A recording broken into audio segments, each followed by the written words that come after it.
Dude, so my mom just texted me and was like, you know that eyeliner I let you borrow? Yeah, it's waterproof.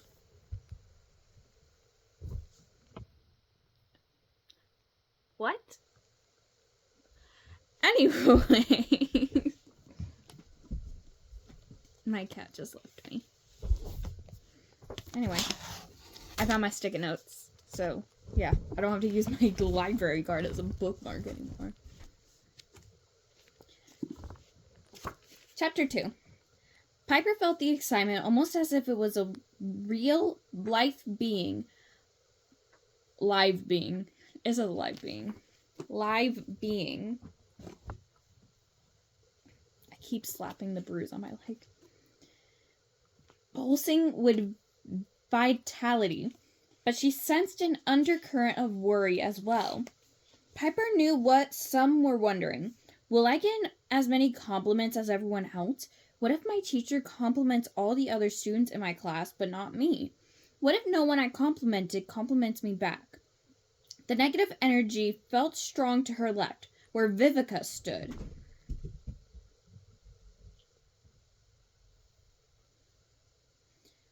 She was a girl none of the Star Darlings liked. Piper would be surprised if anyone truly did. But still, she was sure to receive high drawings of compliments, since most students were afraid of her. Moving away from Vivica, Piper edged between Cassie and Astra. Cassie turned to Piper with a questioning look.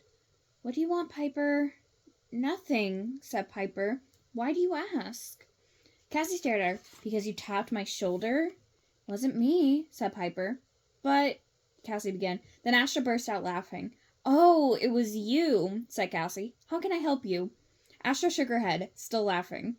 Just then, Lady Stella swept up to the stage, the long sleeves of her luminous gown trailing gently behind her, and both girls turned their attention to the headmistress. There was something about Lady Stella so right and so true that sometimes Piper couldn't look at her directly. Her sparkly aura was too intense. Scarlet skipped up behind her and settled behind a large set of drums. Without Lady Stella saying a word, the crowd quieted. Star greetings, starlings, Lady Stella said in a low voice that somehow carried to the far reaches of the quad. We are about to begin. As she spoke, professors and administrators gathered behind her, smiling at the girls. Lady Cordial stood to the side, nodding, but even that small movement seemed nervous. She always made Piper nervous, too.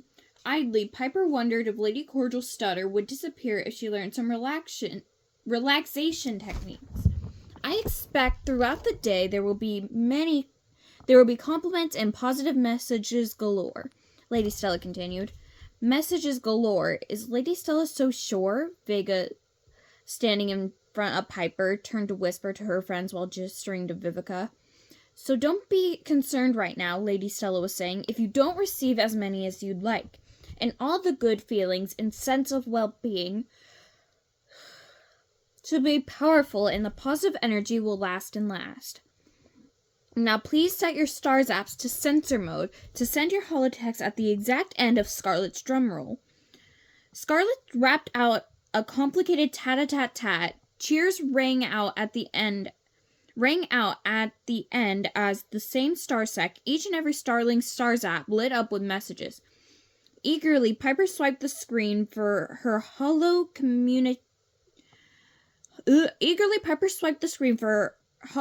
number 1.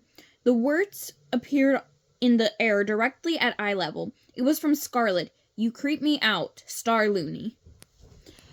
Piper gasped softly and read it again. You creep me out, Star Looney. It hadn't changed. A wave of emotion swept over Piper and a tear trickled down her cheek. Shrug it off, Piper, she told herself. It was just Scarlet being Scarlet. She'd probably written much worse to the other Starlings. Piper went on to read the next text. Surely this one would be better. Wake up and smell the zing. Dream girl, you don't have to... Wake up and smell the zing, dream girl. You don't have a clue about the future, past or present. That was from Clover. That couldn't be right. The texts were so negative, it was alarming. Just then, Clover strode over and gave Piper a big hug. She wouldn't be doing that if she meant the text. Piper sighed, relieved, and waited for an explanation. Instead, Clover glared at her with the force of ammonium shooting stars. Glad to know you think I have a closed mind, she checked her stars out. Plus, I'm the shallowest starling around, Clover frowned. Is that because I grew up in a circus? No, that wasn't from me, Piper protested. It doesn't even rhyme. But Clover was already hurrying off in a huff. Oh, shit.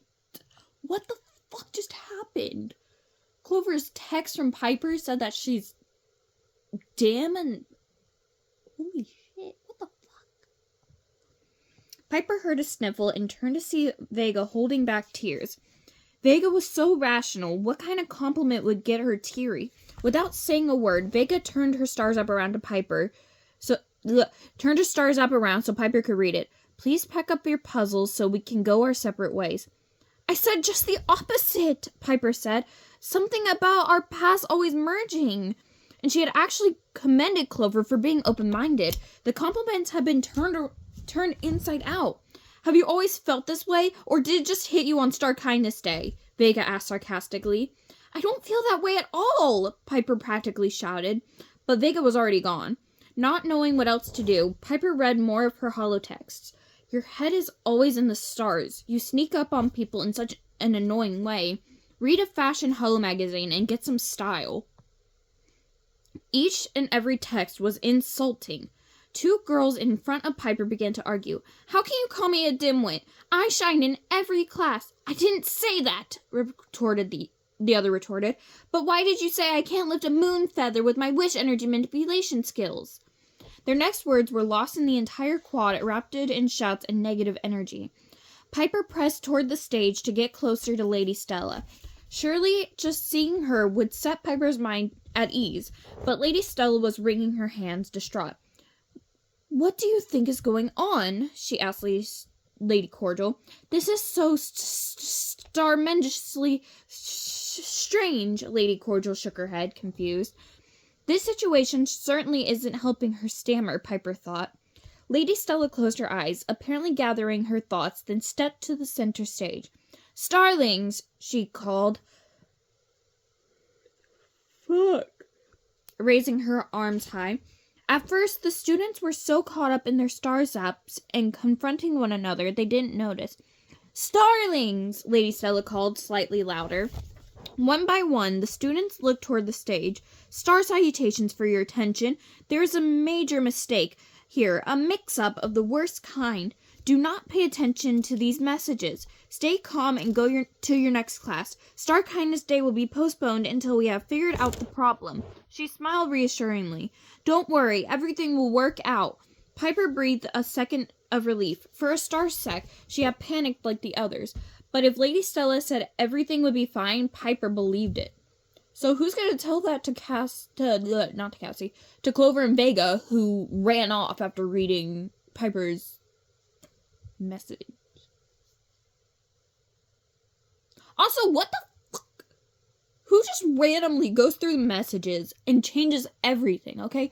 First of all, that Vega and her puzzle-loving, pack up and leave, Starling, you have to know that those two are roommates in order to say that. And then Clover's open-minded one was like, what the fuck? Oh my god. Oh my god, I thought the shower was supposed to wake me up. Shit. Okay. But if Lady Stella said everything would be fine, Piper believed it. Slowly, students began to disperse, heading toward Halo Hall for classes. Only Piper stood still. So only Piper heard Lady Stella say to Lady Cordial, first the blackout, now this? Another wave of negative energy is the last thing we need. Piper's heart quickened. Was Lady Stella saying there was more to this than a simple technological mix-up? Whoa. Damn. Hold on.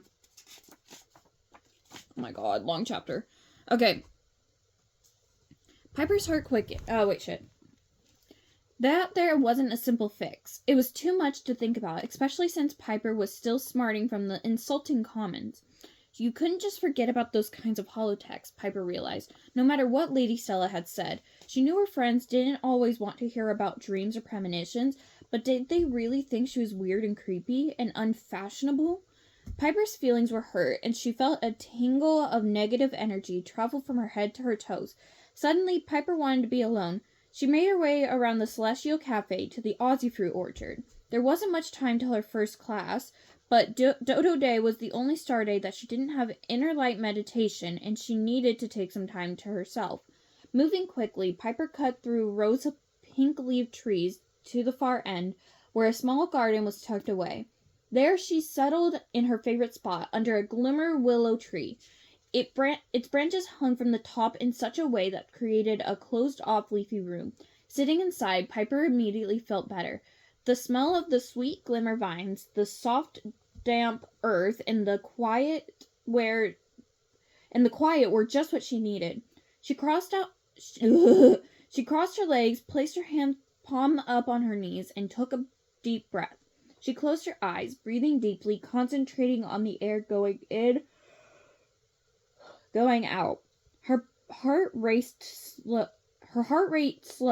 Her tense shoulders relaxed. Suddenly, her stars app buzzed. Starf! She'd forgotten to turn it off, neglecting the first rule of meditation. Silence all communication devices for true peace. Still, Piper couldn't help sneaking a peek at the screen. It was a holotext from Vega. I'm in Wish Theory. Where are you, dearie? Dearie? Piper had to smile. Clearly, Vega couldn't be mad if she called her that. Even better, she was checking on Piper, making sure everything was okay, making sure she had already gotten over the negative text. Be right there, Piper holotexted back. But of course, Piper was still late. Professor Illumia Wicks motioned for Piper to sit down with barely a glance.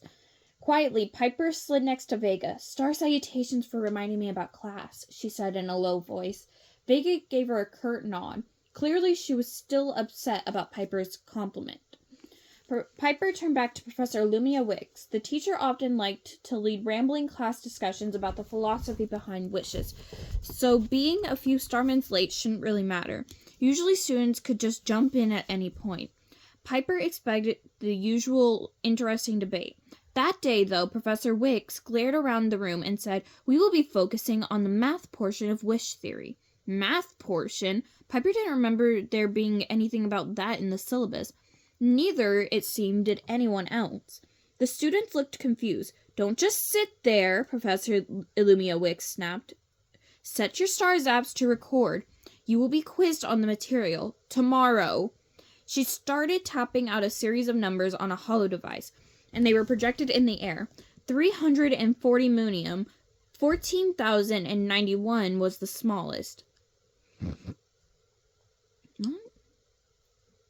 340 Moonium, 14,091 was the smallest.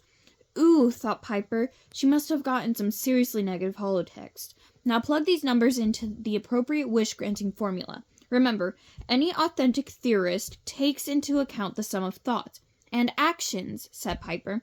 Go on, said the professor. Think about the true meaning behind the numbers. It's not how long the numbers are or how complicated. It's the equation that matters in the end and how you use it, Piper finished. Yes, star salutations for reminding us all, Piper, said the professor. She deleted the numbers with a flick of her wrist, and words appeared in the air. We need to remember, too, that starlings alone cannot grant wishes. Wishers need to make their own dreams come true. Our job is to guide them.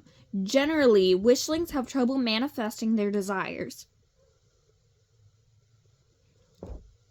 Not only impossible wishes, such as world peace, but personal, manageable ones as well. We are there to help them. See the light. Huh? Said a girl named Shireen, who wore her bright yellow plaited hair around her head. What does that mean? Piper jumped in. Really, this is a silly first-year question, she thought, and the students made fun of the Star Darlings for taking their extra class, thinking it was for slow learners. Basically, wishlings need help, Piper said, using the tone a baby starling reciting the alphabet would. She sounded sarcastic, she knew, but she couldn't quite control her voice. Usually she was better at that, but after that morning's upheaval and her interrupted meditation, her emotions seemed to have gotten the better of her. They first need to figure out they can, in fact, make their wishes come true and understand the ways to make it happen.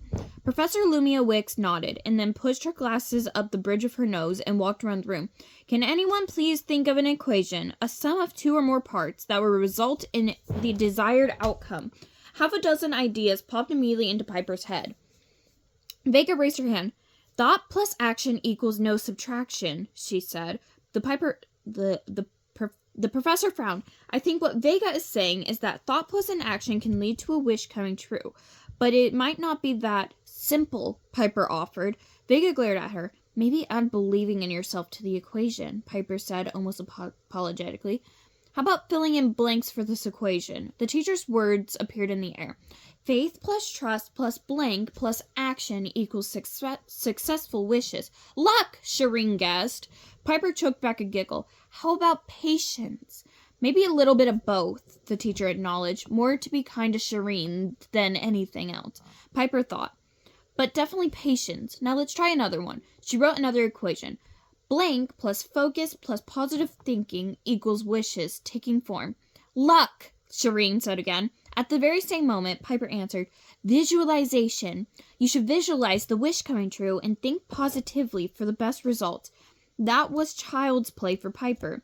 A girl named Lucinda shook her head. Why did you say luck, Shireen? Clearly it wasn't right the first time. Why would it be now? Shireen narrowed her eyes at Lucinda. You think I have the brain power of a gopher, don't you? She looked around the room. Does anyone else think so too? The class began to buzz. Piper felt her own negative emotions boil over. All she wanted to do was continue with class. Those equations were important, but everyone else was acting as silly as a bloom bug during a full moon. A hollow vision of Lady Stella suddenly materialized in front of the classroom and everyone fell silent. Star apologies, teachers and students, for the interruption, Lady Stella said. She was standing in her office, hands clasped calmly in front of her. She seemed composed, but there was still a crease of worry on her forehead. I'd like to update everyone on the Star Kindness Day situation, she paused. Clearly something went very wrong with your holotext compliments. Indeed, the messages were most likely the opposite of what each writer intended to say. We cannot let this enmity and distrust continue. The messages have vanished, which is just as well, so I'd like to ask each student to rewrite her original compliment. Reading the true holo words may set us on the path back to good fellowship. Continue with your studies, but remember the meaning behind Star Kindness Day. She nodded twice and disappeared. For a moment, the room was quiet. Lady Stella's words carried weight. Piper thought that it could possibly be enough, but everyone would agree the way to feel good again was to spread good feeling. Then Shireen snorted. Why bother? She glared at Lucinda. It can happen all over again. And you know what? I bet those are everyone's true feelings, and that's why the whole thing happened. The class exploded. Do you really think I'm clumsy? So you never choose me for your Starball team? You weren't late that day when we were supposed to meet at the Lightning Lounge. You just didn't want to come. So I'm just a tag-along tail to your comment with no mind of my own, huh? Professor Lumia Wicks shrugged and let everyone shout until the period ended. Class dismissed, she said wearily. Wait, said Shireen. Is there still going to be a quiz tomorrow? From then on, the Star Day only got worse. In fact, Piper thought girls were getting angrier and meaner by the Starmen, and each class was much more out of control than the one before. Finally, Piper headed to Lady Stella's office for the special Star Darlings class during last period.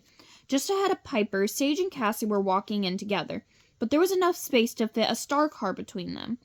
Inside, Piper nodded to the girls who were already there, Sage, Clover, Adora, and Leona, and sat down. Loud voices caused them all to look towards the door. Tessa and Gemma walked in, matching each other stride for stride, angry look for angry look. You absolutely think I don't do my share of the work at the farm, said Gemma. Oh, please, said Tessa. Forget about it, Gemma. Enough is enough.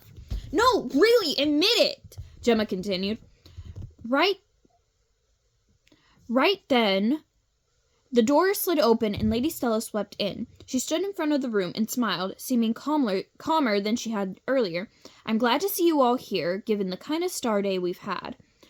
I've decided to cancel the guest lecture and talk to you about what's been going on. It's very, very important for all students to get along, but it's imperative for the Star Darlings to regain positive vibrations, finished Piper. Lady Stella smiled. I was going to say feelings, but that works too. Now, I'd like everyone to gather in a circle and hold hands. We will offer star kindness thoughts face to face. Why don't you begin, Vega? The headmistress said. Vega frowned slightly, then nodded. She turned to Astra. You're great at all sports. Most of all, I like to watch you play Starball. Astra beamed. Star salutations, Vega. And I think you're very organized and good at puzzles. Lady Stella smiled encouragingly. Yes, that is the way it's done. Continue, please. Clover opened her mouth to go next, but a knock on the door interrupted the compliments. Lady Cordial stuck her head in. So wonderful to see everyone together after all those horrid holotexts this morning, Lady Stella. I was hoping to absorb the class today.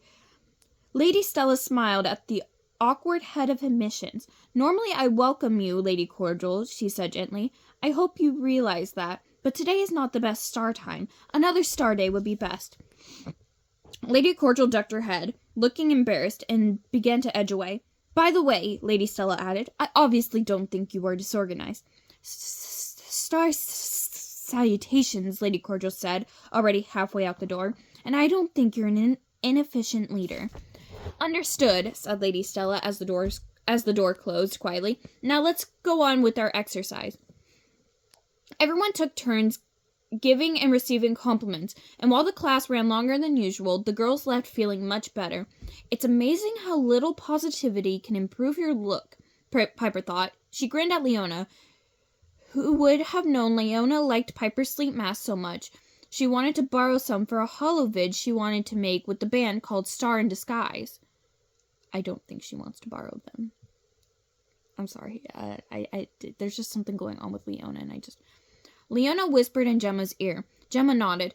Hey, said Libby as they all moved toward the door. Is everyone up for a sleepover in our room tonight? It was rare for all 12 Star Darlings to get together outside the Celestial Cafe, or SD class. What a great idea, said Piper quickly. She knew what Libby was thinking. We need time together without any outside stresses, where we could be like any Starling Academy students, hanging out with friends. But the girls weren't really like other Starling Academy students. They had responsibilities and pressures no one else could imagine. When everyone agreed to go, Piper could only hope for the best. Chapter 3. Okay, so Star Kindness Day just ended with a fluke. Yeah. So I will see you guys next time for Chapter 3.